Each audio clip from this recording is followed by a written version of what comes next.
Rádio Rio de Janeiro, a emissora da Fraternidade, passa a apresentar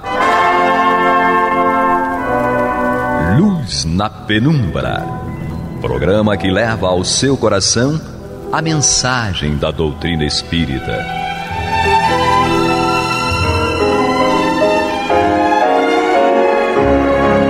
E com vocês, Henrique Parente, para o estudo de obras póstumas.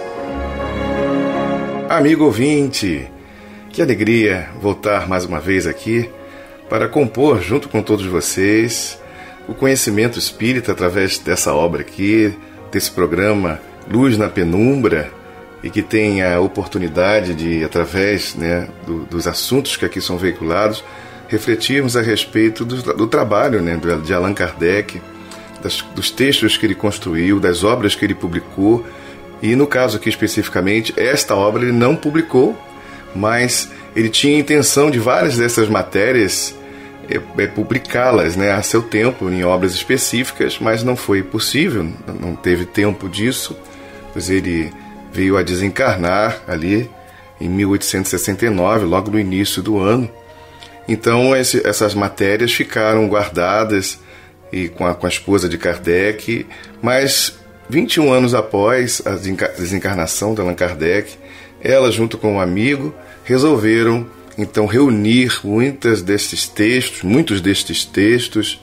e publicá-los sob esse título de obras póstumas. E aqui a gente está passando por ele, passeando aqui nas páginas desta obra, logo no início. Aqui nos encontramos para observarmos, sentirmos o clima da época, o interesse, os acontecimentos.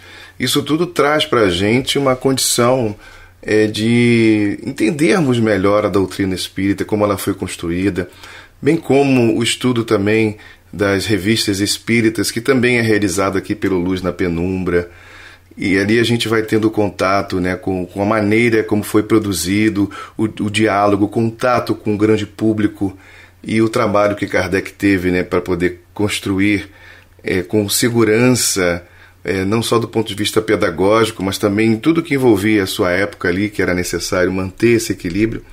Então a gente vai aprendendo a respeito dessa doutrina que a gente está aqui disposando como uma orientadora da nossa vida, em relação aos aspectos filosóficos, e mesmo através dela a busca de uma conduta adequada aos princípios que a gente aqui deseja ter. No caso, princípios morais mais elevados, porque nós somos espíritos no processo evolutivo, todos sabemos disso, e necessitamos de orientação. Então, e Jesus nunca nos abandonou. Então, de acordo com as nossas possibilidades de compreensão, e as coisas vão sendo reveladas, vão sendo trazidas aqui para o mundo físico, para atender às necessidades humanas nesse processo de desenvolvimento, o que for necessário.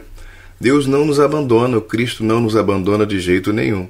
Então nós temos aí a terceira revelação de Deus aos homens, que é a doutrina espírita, porque ela vem dentro de uma perspectiva judaico-cristã. Então a gente tem como a primeira revelação a vinda de Moisés, trazendo a concepção de um Deus único, dentre outros esquemas para a construção de uma moral que pudesse estabelecer um senso comum de aprendizado, de esperança em relação ao futuro, de modificação de conduta, e aguardando sempre o apoio vindo do plano espiritual. Eles têm muito em conta a força do Deus que atendia às suas necessidades, isso pensando no homem lá da antiguidade, no Israel da antiguidade, não no Israel da atualidade, que agora está em conflito com a Palestina, nessa briga que não é nova, e possamos fazer uma corrente vibratória positiva para que essa guerra acabe o quanto antes, porque pessoas perdem a vida e Deus não precisa do mal para poder fazer valer aí a sua lei, para que as pessoas que precisem passar por necessidades, por dores, sofrimentos, que a própria pessoa constrói, mas Deus não precisa que o homem faça o mal. Deus sabe muito bem o que pode e o que não pode fazer. Na verdade, Ele sabe o que pode e o que pode. A gente é que precisa aprender o que pode e o que não pode. Deus é o absoluto. Mas aqui, voltando aqui à ideia, mas não perdendo aqui esse sentido, esse sentimento de bem para os nossos irmãos que estão em conflito, não só eles, como também a Rússia, a Ucrânia, pois estamos na atualidade, vivendo isso na prática, e hoje entendendo que estamos todos ligados uns aos outros, não importa se alguém nasceu num outro país, somos todos irmãos.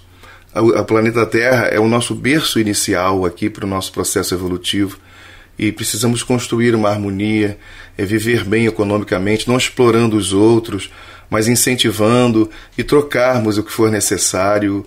O futuro é promissor, sabemos disso, mas infelizmente alguns homens não entendem isso ainda e partem, né, por um conflito onde traz tanta dor, tanto sofrimento. Que possamos vibrar positivamente por todos, querido amigo ouvinte. Eu me chamo Henrique Parente, como já foi dito no início, e estamos aqui para refletir no estudo de obras póstumas.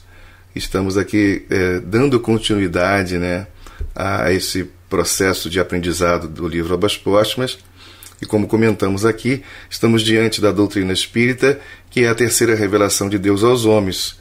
Eu comentava a respeito da primeira revelação, vindo lá daquela fonte primária de Israel, no seu nascimento, né, a figura do Deus que para eles era o Deus, um Deus poderoso, que trouxe poder. Depois essa concepção de Deus ela foi sendo ampliada e foi sendo entendida como um Deus, não do povo de Israel, mas um Deus criador de todas as coisas. E aí vem a figura de Jesus, o próprio Jesus, que é o anjo dessa aliança, né? Em realidade, Jesus era o espírito de Yahvé. Era ele que estava diante do povo de Israel, em que a gente confunde com o próprio Deus criador, mas Deus é o absoluto. Como o próprio Moisés já havia escrito, e também nos profetas a gente encontra isso, Deus não fala a um homem como o outro fala. Então, Deus se mostra pela sua revelação das suas leis e das coisas. Somente os espíritos puros têm esse contato direto com o Criador. Não que Deus não possa, a questão não é essa, nós estamos aqui julgando Deus, não temos esse sentido, esse desejo, né? Mas é entender aquilo que normalmente acontece, o que a gente faz. Então o espírito da aliança, aquele espírito que conversou com Moisés e com os profetas, algumas das vezes, era o espírito de Jesus, e foi confundido com o Deus absoluto. Então ele é o anjo dessa aliança, e é ele que vem à face do planeta, encarna num corpo físico, carne, osso e sangue, como todos nós. Ele encarna no planeta Terra pessoalmente e nos traz essa mensagem que é chamada por nós de a segunda revelação. E é esse mesmo Espírito que estava na primeira revelação, que está na segunda revelação, também está na terceira revelação, que é a doutrina espírita, que é Jesus, só que com o nome de Espírito da Verdade. Temos problema nenhum em afirmar isso, está nas obras espíritas, na comparação dos textos bíblicos, é uma profecia, é só a gente comparar, que a gente vai perceber essa questão de forma muito clara e objetiva. E diante dessas páginas aqui, desse grande discípulo do Cristo, Allan Kardec, estamos aqui lendo e aprendendo com estas páginas dessa obra chamada Obras Póstumas, né? Perdoe-me a redundância aí, mas é exatamente isso, é o nome, o título do livro. E estamos naquela parte, ainda continuamos, em realidade, no discurso do Camille Flammarion, nos túmulos de Kardec, falando a respeito de muitos assuntos que envolvem os interesses espíritas. E na parte que nós estamos, ele fala a respeito dos fenômenos que acontecem, que precisam ser, em realidade, investigados. Não adianta a gente simplesmente negar a existência desses fenômenos. Daí ele dizer, né, a frase, esta talvez foi a última que eu disse no programa passado, o Flammarion dizendo: diante de tais verdades que começam a bruxulear, ou seja, enfraquecer, quanto é absurdo e sem valor a negação a priori, ou seja, negar esses fatos, esses acontecimentos antecipadamente. Não adianta a gente fazer isso. Então, continuando ele, quando se compara o pouco que sabemos e a exiguidade da nossa esfera de percepção, ou seja, a pequena condição da nossa percepção, a quantidade do que existe, não se pode deixar de concluir que nada sabemos, que tudo nos falta conhecer. Com que direito, pois, pronunciaremos a palavra impossível diante dos fatos que testemunhamos sem podermos descobrir a causa única? E o Flammarion me faz pensar aqui, lembrar dessa frase, né, que fala que nós não sabemos muito e precisamos aprender, que nada sabemos, para ser mais exato. Me faz lembrar Sócrates, o grande filósofo grego, que trouxe à baila para a reflexão das pessoas de maneira mais viva exatamente essa frase, por conta de uma comparação que foi feita à sua pessoa, como sendo o homem mais inteligente que existia. E ele disse: só sei que nada sei. Claro que a gente entende que Sócrates ele tinha um profundo conhecimento das coisas. Mas quando ele próprio compreende, até por conta dessa capacidade dele observar e apreender as coisas, e ele se deparava com um imenso universo à sua frente, de possibilidades e de coisas que ele não fazia ideia da existência, ele humildemente reconhece o quão pouco ele sabe em relação ao que realmente existe. Então, a frase dita exatamente por um homem que, apesar do conhecimento que tinha, ele era extremamente humilde e era prudente também. Como diz Jesus, né? Sejamos prudentes como as serpentes e simples como as pombas. Sócrates era um homem dessa estirpe, dessa geração, né? Dessa qualidade de ser humano. Então, a gente precisa reconhecer que sabemos muito pouco e para não cairmos na tentação da vaidade. Todos nós precisamos aprender alguma coisa. Todos nós podemos também, quando for oportuno, ensinar alguém alguma coisa. Nós sabemos alguma coisa. Mas é preciso estar aberto ao conhecimento. É preciso estar aberto à comparação daquilo que chega até nós, para que a gente use isso para o bem e não somente por um prazer pessoal, que aí é o que a gente entra daquele quadro da vaidade excessiva, que é filha do orgulho, e a gente acaba se afastando do que é verdadeiro, do que é bom. E o que é bom não é bom só para mim, não pode ser bom só para mim ou só bom para o amigo ouvinte. O que é bom precisa ser bom para todas as pessoas. É preciso que essa bondade, que o bem, ele seja algo que gere, né, um bem coletivo, para que as pessoas possam usufruir desse bem de uma maneira sã, de uma maneira equilibrada, devolvendo isso de alguma maneira para os que virão também. É tão bacana quando a gente começa a olhar sobre essa ótica, e isso me faz lembrar uma música do Guilherme Arantes, que ele diz que ninguém é o centro do universo, assim é melhor o prazer. Guilherme Arantes. Então, aqui caminhando com o Camille Flammarion, continua ele: a ciência fornece-nos dados tão autorizados como os precedentes sobre os fenômenos da vida e da morte e sobre a força que nos anima. Basta-nos considerar a circulação das exigências. Basta-nos considerar a circulação das existências. Tudo é metamorfose. Em seu eterno curso, os átomos constitutivos da matéria passam incessantemente de um a outro corpo, do animal ao vegetal, da planta à atmosfera, da atmosfera ao homem. E o nosso corpo, durante a vida, muda constantemente de substância constitutiva, como a chama, que não brilha senão pela constante renovação de elementos. E quando a alma o dispa, esse corpo, tantas vezes transformado, entrega definitivamente à natureza todas as suas moléculas para não mais retornar. Isso me faz lembrar uma frase de um outro grande filósofo grego da antiguidade, e tão atual como Sócrates, com as suas assertivas.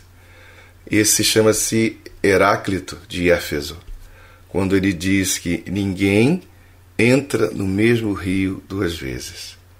Aí a gente pensa assim, mas como? Se é o mesmo rio, tenha lá o rio que nome for, né? O rio Eufrates, ou aqui o Rio Doce, aqui no Brasil, o rio que nasce em Minas Gerais, e tem a sua foz no Espírito Santo, um rio.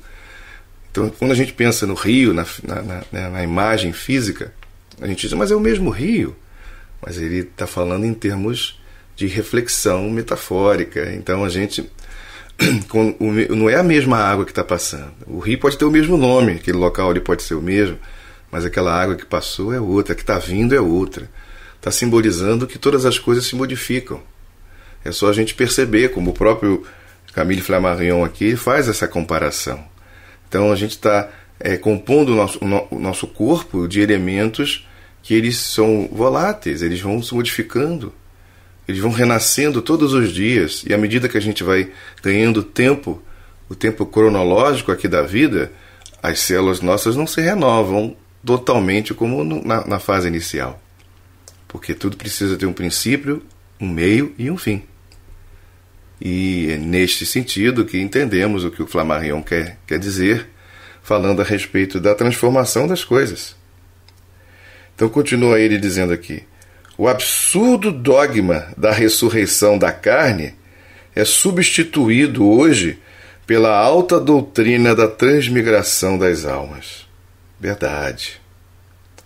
Vede este sol de abril, que brilha nos céus e que nos inunda com os seus raios vivificadores.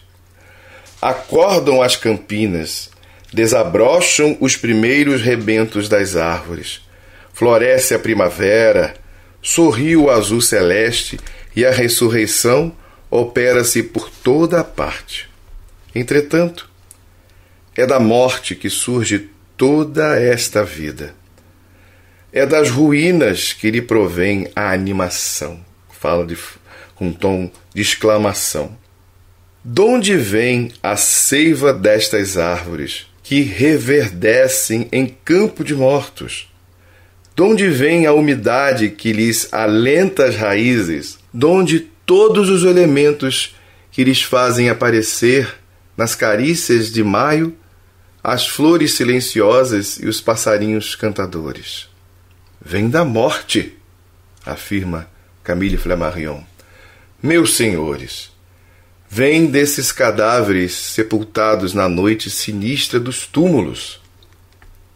Por lei suprema da natureza, o corpo material é um agregado transitório de partículas, que lhe não pertencem e que a alma agrupa, segundo um determinado tipo, para formarem órgãos que a ponham em relação com o mundo físico. Enquanto o nosso corpo se renova, peça por peça, pela perpétua substituição das partículas, enquanto tomba um dia massa inerte para o túmulo de que não mais se ergue, o nosso espírito, ser pessoal, guarda sempre a identidade indestrutível e reina como soberano sobre a matéria de que se revestiu, estabelecendo por esse fato constante e universal a sua personalidade independente,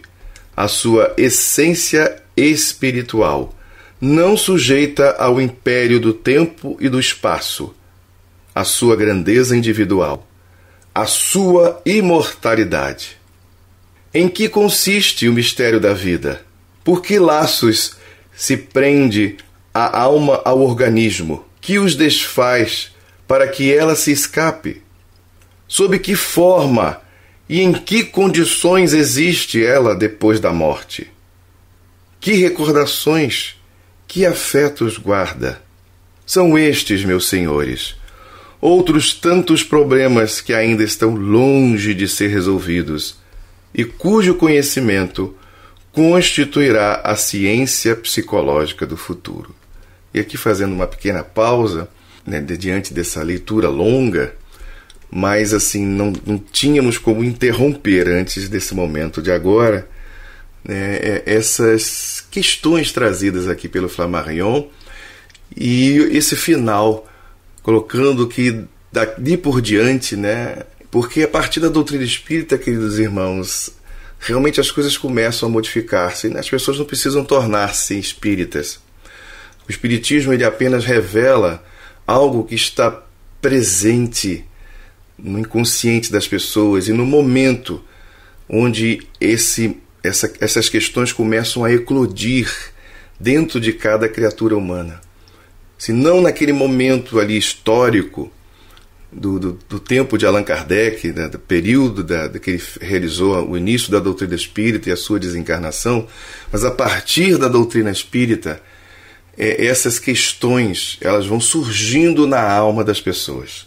E esse é uma percepção do Leon Denis, uma percepção do Camille Flammarion, fazendo aqui a correção, de vez em quando eu troco os nomes aqui, que é muito pertinente por conta de uma nova era que surge para a humanidade, como até uma propaganda que existe, né, na Rádio Rio, na Federação Espírita, que usa muito essa frase, uma nova era que surge, que está nascendo para a humanidade, que é a era do espírito, é a era dos questionamentos, é a era onde o que Sócrates fazia lá atrás começa agora a fazer parte da nossa vida.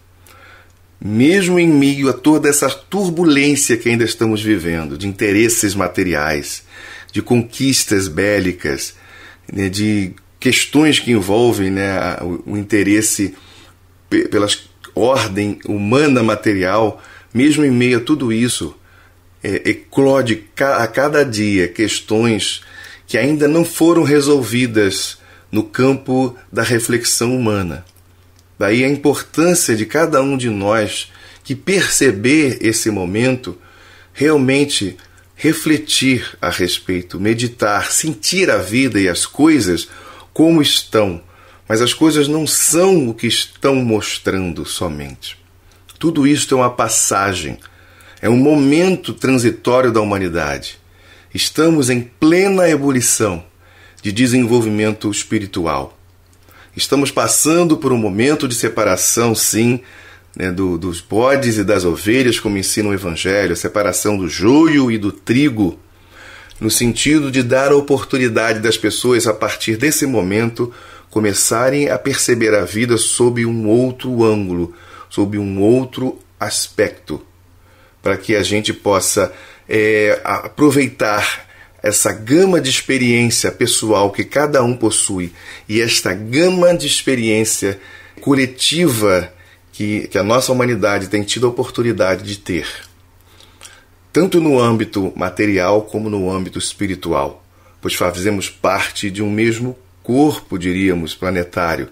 O planeta Terra é o nosso lar. Vamos daqui para outros mundos? Vamos sim, mas aqui é a nossa casa principal, eu diria, porque a maior parte do nosso processo evolutivo inicial, ela está presente nesse planeta. Então é a partir daqui que a gente vai alçar os voos grandiosos da vida futura, não só no sentido da vida espiritual, mas também do futuro da vida humana.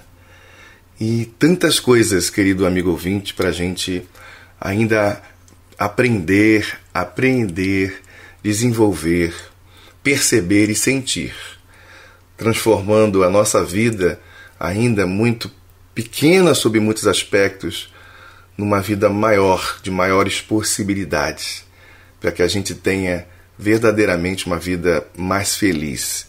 Porque a felicidade não é só algo que está lá distante a ser alcançada, mas está presente no hoje, e nós precisamos aprender a enxergar essa felicidade para que a gente possa desfrutar, que sejam momentos dessa felicidade, para que a gente tenha a força de prosseguir rumo a um futuro destinado a um Filho de Deus, que é o que cada um de nós é verdadeiramente, um Filho de Deus. Como disse Paulo lá no Areópago, nós somos de estirpe divina, nós somos geração de Deus. Deus nos constituiu para sermos seus filhos e vivermos verdadeiramente como filhos de Deus. Nós vamos ficando por aqui hoje, guardando aí o próximo programa para as reflexões, né, continuarem a respeito desse texto do Camille Flammarion, tão rico, e já estamos indo para o final dele, já está quase acabando, para passarmos aí para outra etapa da obra que estamos estudando. Muita paz a todos. Você está ouvindo o programa Luz na Penumbra.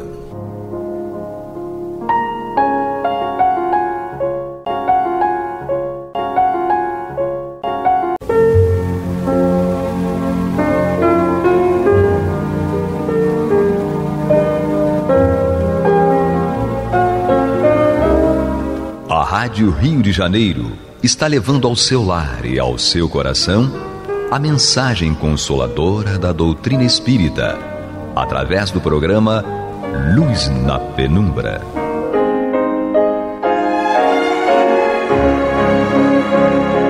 E com vocês, Antônio de Pádua Barbosa, para comentar o Evangelho segundo o Espiritismo da obra codificada por Allan Kardec. Muito boa noite. Estamos aqui mais uma vez dando continuidade ao programa Luz na Penumbra, no qual cabe-nos comentar o Evangelho segundo o Espiritismo de Allan Kardec. Nós estamos encerrando seu capítulo 18, muitos os chamados, poucos os escolhidos. E seria o item 16, reconhece-se o cristão pelas suas obras.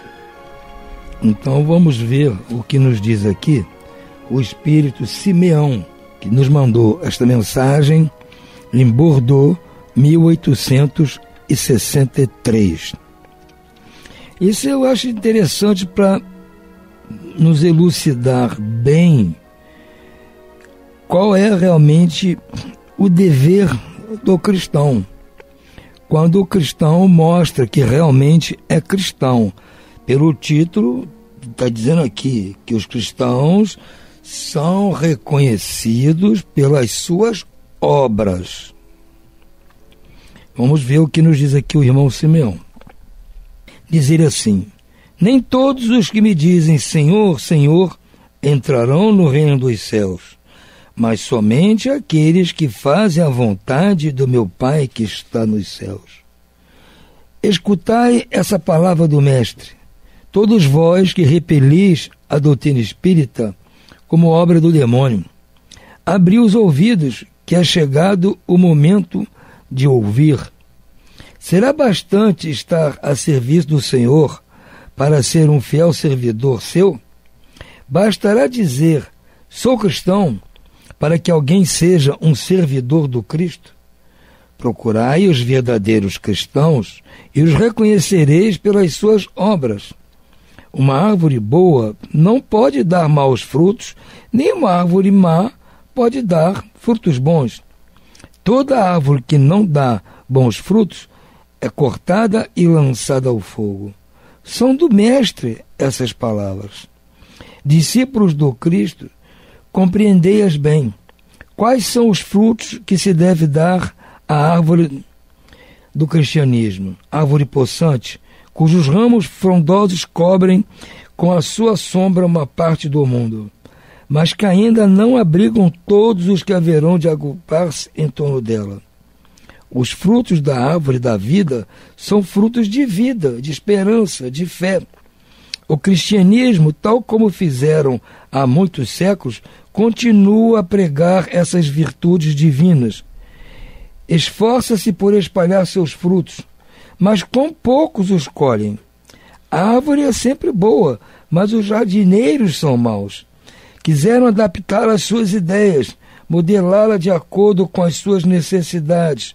Talharam-na, rebaixaram-na, mutilaram-na. Seus ramos estéreis não dão maus frutos, porque não mais os produzem. O viajor sedento, que se detém sob a sombra, sua sombra à procura do fruto da esperança, capaz de lhe restabelecer a força e a coragem, somente se depara com uma ramagem árida, penunciando tempestade.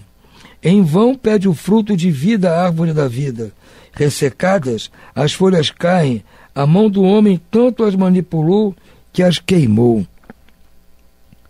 O nosso irmão está fazendo aqui uma analogia muito interessante e para a qual nós temos que nos atentar. Porque se nós formos ver a história do cristianismo, começada lá na época de Paulo, principalmente, Pedro, Paulo, João, Tiago, esses apóstolos do Cristo após a sua partida, desenvolveram a sua doutrina, tentaram espalhá-la primeiramente para o próprio povo de Israel, mas não foram bem aceitos. Então resolveram levar aos gentios, ou seja, aos não-judeus. Por isso Paulo é chamado de o apóstolo dos gentios, que levou isso para gregos, para turcos, para romanos, para todos aqueles povos que circundavam ali o mar Mediterrâneo. E partiu de lá, de Jerusalém, em direção a Roma, fazendo essa pregação. E aqueles povos resolveram aceitar o cristianismo, as palavras de Jesus, até porque não eram judeus, eram pagãos, tinham aquelas suas seitas politeístas, adoravam a vários deuses, mas perceberam que não estava dando muito certo, resolveram então aceitar a proposta cristã. Mas é claro que eles vinham de tradições seculares, com as suas religiões, com seus costumes, suas tradições. E não pode de uma hora para outra alguém largar tudo para mudar da água para o vinho, mudar de uma coisa para outra assim. Então, eles foram aceitando as propostas do Cristo, mas não abdicaram de vários costumes que ainda tinham das suas religiões, das suas sociedades, né? Então, é muito natural que durante esses séculos todos o cristianismo fosse sendo deturpado, vilipendiado, tergiversado por essas pessoas. É uma coisa até certo ponto natural. E os cristãos verdadeiros, aqueles de primeira hora, que foram mártires, etc., não tiveram força para impedir esse quadro. Até porque a religião cristã foi adotada pelo próprio Império Romano.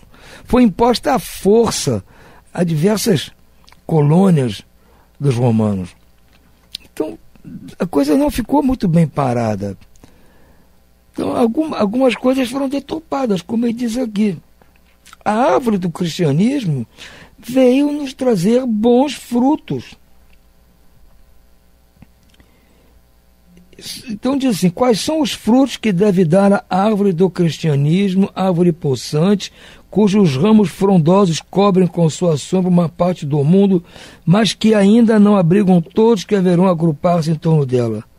Quais são esses frutos que essa árvore do cristianismo tem que nos dar? Aqui, os frutos da árvore da vida são os frutos da vida, de vida, de fé e de esperança. Então, o cristianismo tinha que trazer isso para nós. Vida, fé, esperança. Ele diz aqui, o cristianismo, tal como fizeram há muitos séculos, continua a pregar essas virtudes divinas. Quer dizer, o cristianismo continua pregando isso. Esforça-se por espalhar os seus frutos.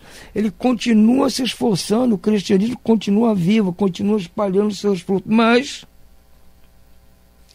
quão poucos os colhem. Porque as pessoas não entendem que precisa se passar por uma modificação muito grande no seu íntimo. Não é simplesmente para entender o cristianismo, que muitos entendem, mas para praticar o cristianismo. É a grande dificuldade que temos todos, ainda temos nós todos. Passaram-se 18 séculos nesta situação. Veio a reforma protestante, tentou modificar o quadro, mas não conseguiu modificar o quadro. Há muitos interesses envolvidos, muitos poderes envolvidos. A religião, na época, a católica, estava imiscuída com os poderosos, com os soberanos de plantão. A reforma protestante veio para mudar isso. Mas o que acabou, ela ainda... Há países hoje que ainda a religião bancada pelo Estado é uma religião luterana.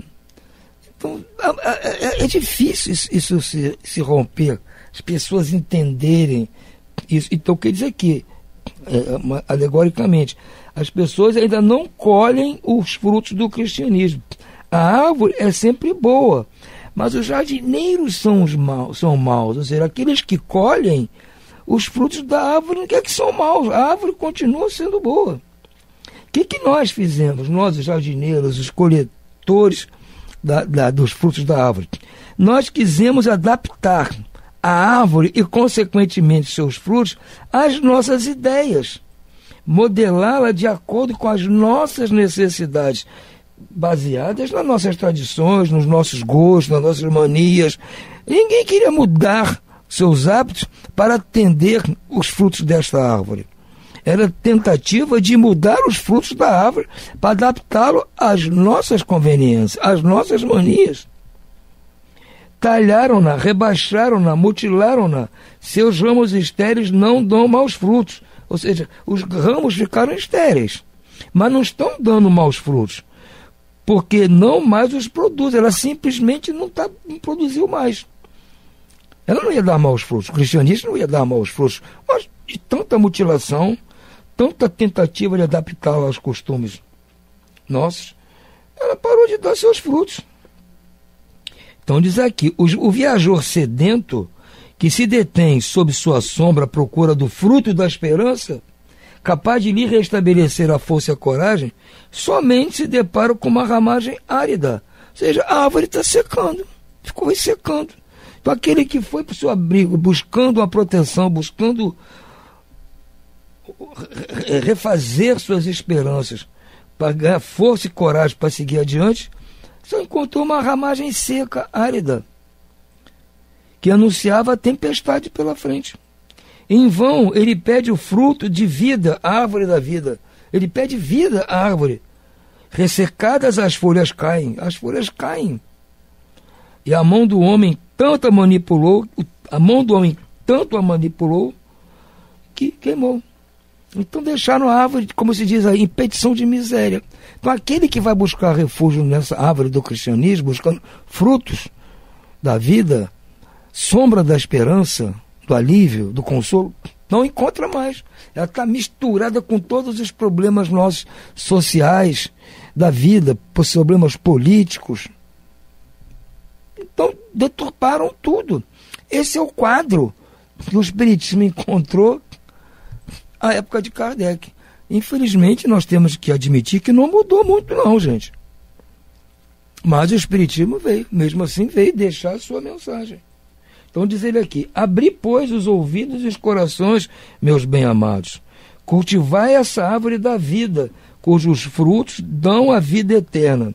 Aquele que as plantou vos convida a tratá-la com amor, de modo a poder vê-la dando frutos divinos em abundância.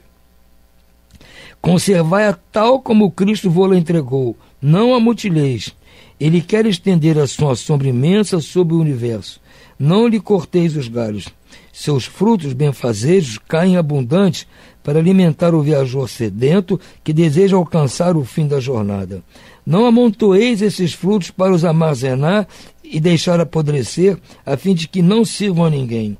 Muitos são chamados e poucos os escolhidos. É que há monopolizadores do pão da vida, como os há do pão material. Não sejais do número deles. A árvore que dá bons frutos deve distribuí-los para todos.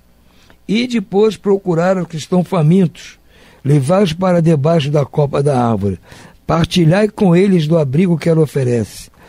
Não se colhem uvas nos espinheiros. Meus amigos, afastai-vos dos que vos chamam para vos apresentar as sarças do caminho. Segui os que vos conduzem à sombra da árvore da vida. O que está muito chamando a atenção aqui?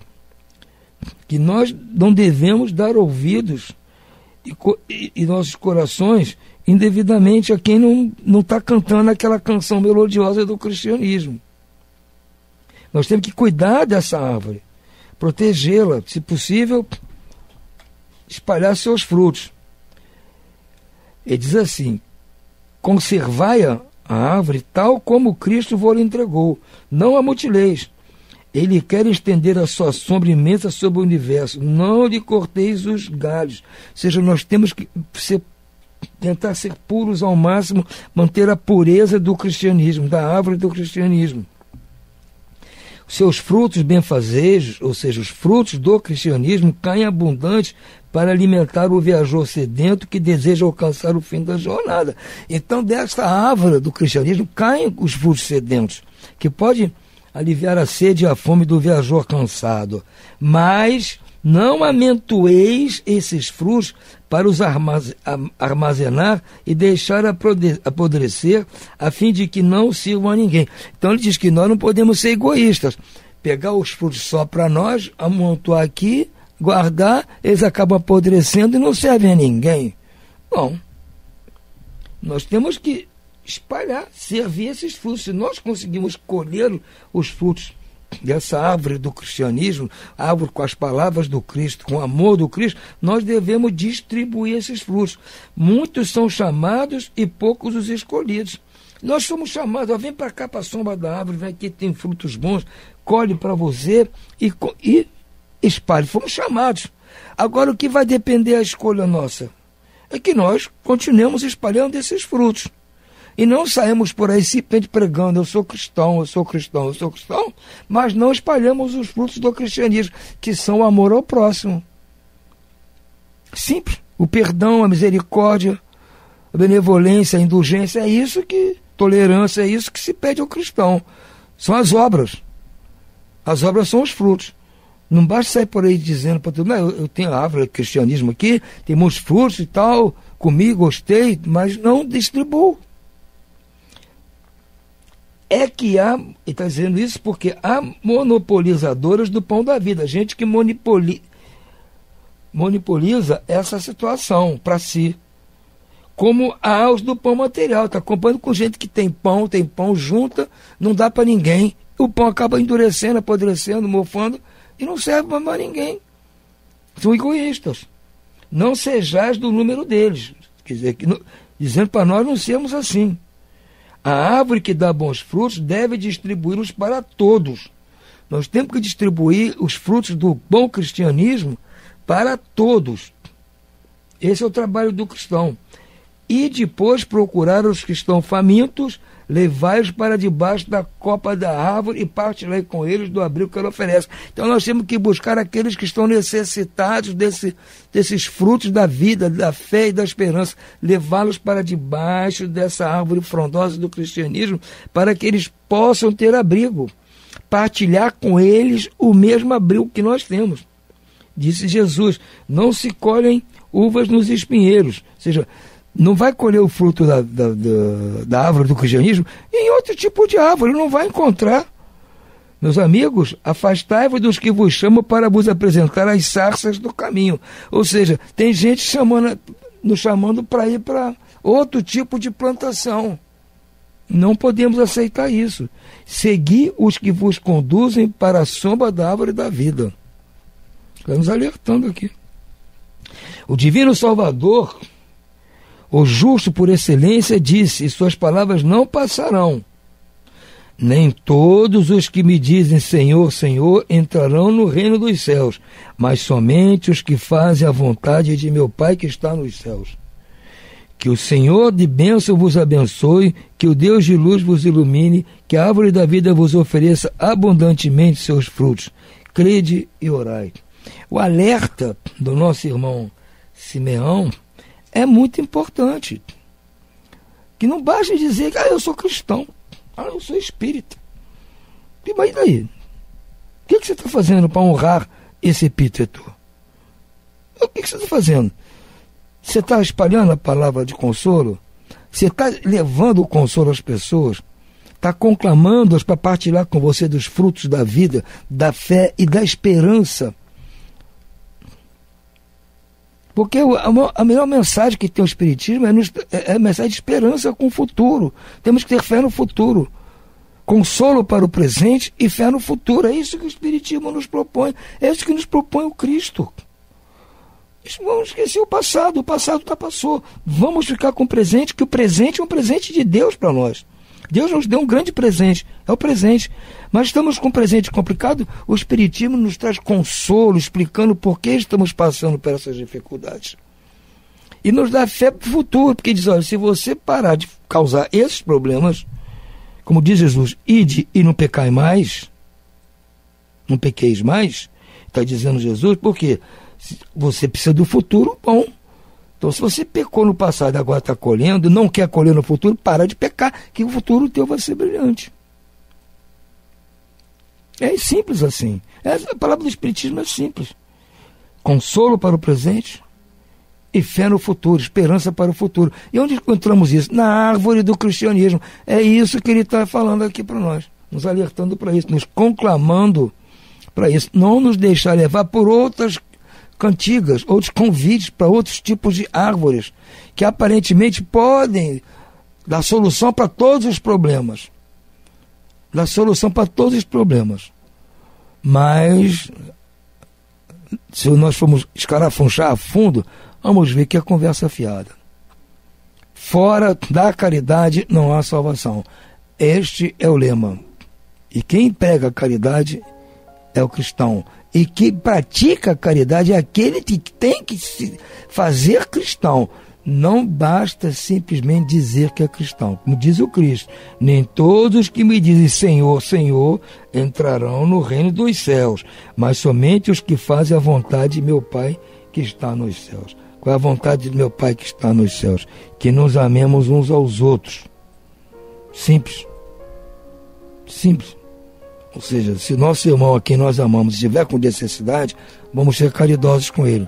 Se ele errou, vamos ser misericordiosos, indulgentes. É esse que é a nossa regra mestra. Aí sim nós estaremos fazendo a vontade do Pai que está nos céus. Essa é a proposta do Cristo que nos deixou aqui. Vamos ver se depois de 20 séculos nós conseguimos pôr em prática. Ficamos ora por aqui e desejo a vocês muito boa noite e muita paz.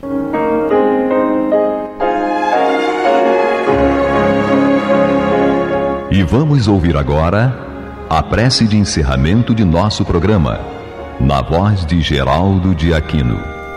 Jesus, dá-nos coragem para a luta, piedade para os insultos e misericórdia para as injustiças e ingratidões.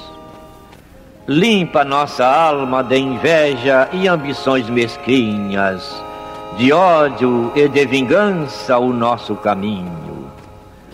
E que dentro em pouco, ao recolher-nos de novo ao calor do nosso leito, para que o sono nos dê a paz e o esquecimento das tristezas humanas, possamos sentir, Senhor, no mais íntimo de nosso ser, a doçura indefinível do Teu amor e a grandeza incomparável da Tua divina presença. Que assim seja.